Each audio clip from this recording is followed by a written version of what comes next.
All right, let's break down what's happening with the US housing market. Because, it feels like it's sending some seriously mixed signals right now. So, we're going to get to the bottom of what's really going on.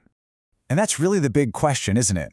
Is the market still in this deep freeze, or are we finally starting to see the first cracks of a spring thaw?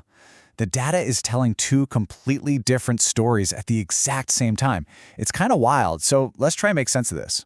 So on one hand, the market feels undeniably sluggish. I mean, sales are slow and homes are just sitting there longer than they have in years. But then, on the other hand, you've got these little signs of life popping up. Mortgage rates have kind of chilled out, and more sellers are finally deciding to jump in. Okay, so let's start with the chilly side of things. What exactly is causing this frost that so many buyers and sellers are still feeling?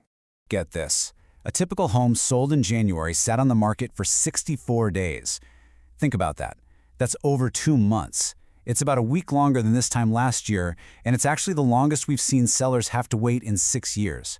That's a pretty big slowdown. And this, right here, this really speaks to that sluggish demand from buyers. Even with mortgage rates being better than they were a year ago, the number of people applying to actually buy a home is only up by a tiny 4%. It just shows you how hesitant buyers are right now.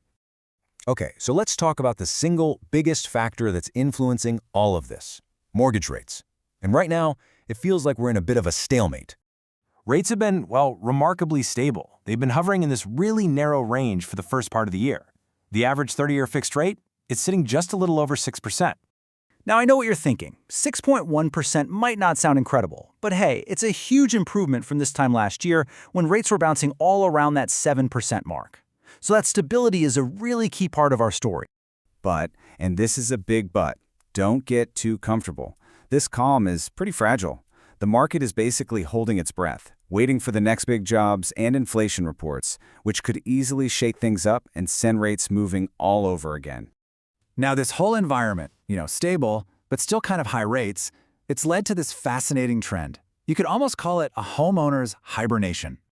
So, if people aren't really buying new homes, what in the world are they doing with these better rates?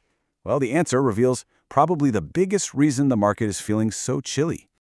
The difference here is just, wow, it's striking. Applications to purchase a home are almost totally flat, but refinance applications, they have absolutely skyrocketed, up a staggering 117% from last year. So for every one person refinancing last year, more than 2 are doing it now. That's where all the action is. And here's the crucial point. Homeowners are choosing to stay put. Just like economist Lisa Sturtevant says here, they're not trading up their home, they're trading up their mortgage rate. They're grabbing the chance to refinance, lock in a lower payment on the house they already have, instead of moving. But, in the middle of all this hibernation, we are finally starting to see the first real green shoots of a market recovery. There is a little glimmer of hope on the horizon. So for the third week in a row, the number of new homes hitting the market has actually gone up compared to last year. Now, it's a small number, I get it, but the thing to focus on here is the trend. That's what really matters. And yeah, a 1.1% jump doesn't exactly sound like a flood of new homes is coming, but this consistent growth, week after week, it really suggests we might have finally hit a turning point. It's a vital sign of life right as we head into that super important spring buying season. So let's pull back for a second and look at the big picture here. We've got a chilly market, but with these little signs of spring. So what are the experts seeing on the road ahead for the rest of the year? Well, top economists like Odeta Kushi are basically confirming this dual reality. Yes, things are loosening up after being so tight for so long, but, and this is a big but, the market is still seriously underperforming. We're not anywhere close to what a normal market looks like. You can see the gap really clearly here. Before the pandemic, about 4.2% of U.S. households would buy a home in any given year. Right now, that number is only 3.3%. And I know, that might seem like a tiny difference, but when you scale it up, it is absolutely massive. And to put that percentage into perspective, closing that gap means we need over 1 million more home sales every single year just to get back to what we'd think of as normal. That's just how much ground there is to make up.